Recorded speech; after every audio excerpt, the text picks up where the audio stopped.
Genèse et initiation de Lugh. Lugh est le fils de Sion et Eithne, et il est aussi apparenté au Faumoir, car par son grand-père maternel Balor, qu'il tue avec son lance-pierre conformément à une prophétie. Dans le récit de la conception de Lugh, on reconnaît la légende héritée du Dioscure survivant, né de l'aurore, qui triomphe de son grand-père Balor, celui-ci s'efforçant d'empêcher le renouvellement du cycle cosmique.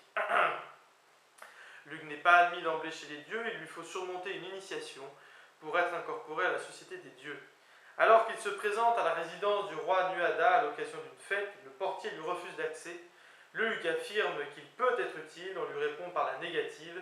C'est ainsi qu'il est successivement charpentier, forgeron, échanson, champion, magicien, harpiste, poète et historien. C'est en qualité de joueur d'échecs qu'il est accepté et dispute une partie avec le roi qu'il bat. Cette partie est purement symbolique puisqu'il s'agit d'une joute intellectuelle à l'issue de laquelle Lugh prend le pouvoir du monde. On le retrouve combattant avec son fils Cutulain lors de l'invasion de l'Ulster par la reine Mebd. Multiples fonctions de Lugh. Un autre de ses nombreux surnoms est l'Amphada Olombra, comme le dieu indien Savitar, l'impulseur au grand bras, qui assure à chacun sa place. Cette épithète confirme l'universalité de ses pouvoirs. Il maîtrise la création, les échanges, la pensée et la beauté. C'est un magicien, un guerrier et un artisan qui peut aussi se montrer vindicatif et obscur. Il possède une lance magique, arme mortelle à chaque coup, mais qui sert aussi à l'adoubement royal. Elle est inséparable du chaudron du Dagda, rempli de sang. Il faut qu'elle y soit plongée pour éviter qu'elle ne détruise tout autour d'elle. Il se sert aussi d'une fronde redoutable. Pour les arts, il a une harpe qui joue de la musique toute seule, mais dont il sait se servir admirablement. Elle peut endormir, faire pleurer ou rire. Dieu magicien, il protège son camp en gesticulant d'un bras, sautant un cloche-pied et en fermant un œil. Georges Dumézil a tenté de faire un parallèle entre Lugh et le dieu borne scandinave Odin, ou son corollaire védique Varuna, mais a finalement renoncé à cette comparaison pour le domaine celtique. La posture de Lugh est une mimique rituelle, pas une mutilation. Philippe Jouette voit dans la posture, sur un pied avec un œil et une main, un rite de l'année où Lugh, Dioscure guérisseur, mime la mutilation du cycle qui s'achève.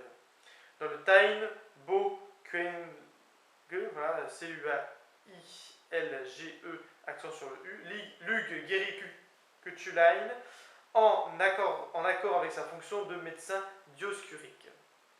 Comme la Morrigan, il apparaît parfois sous la forme d'un corbeau. Représentation et symbolique du Lugh irlandais. Lugh utilise plusieurs objets magiques. La lance en bois d'if appelée Gea Asail et Ar Eadbair, AR-EADBAIR. J'ai pas beaucoup de batterie donc je veux pas que ça foire.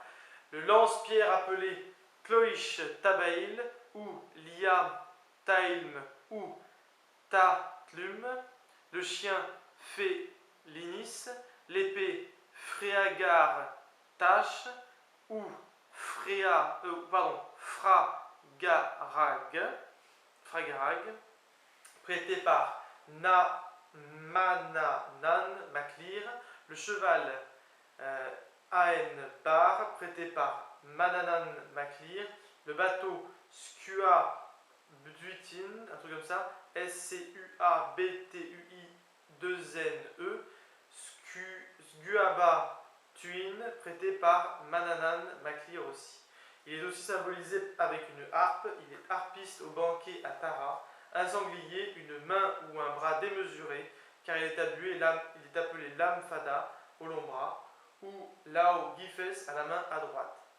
Lugh et le monothéisme, pour terminer. L'omnipotence de Lugh a fait dire à certains que le druidisme était une religion relevant du monothéisme, tous les autres dieux n'étant que ses avatars pour eux. Cette thèse est invérifiable, elle est par ailleurs incompatible avec les travaux de mythologie comparée sur le domaine des dieux indo-européens, dont les structures des panthéons polythéistes sont relativement similaires. J'avais peur de ne plus avoir de batterie, et ce sera fini pour ce soir.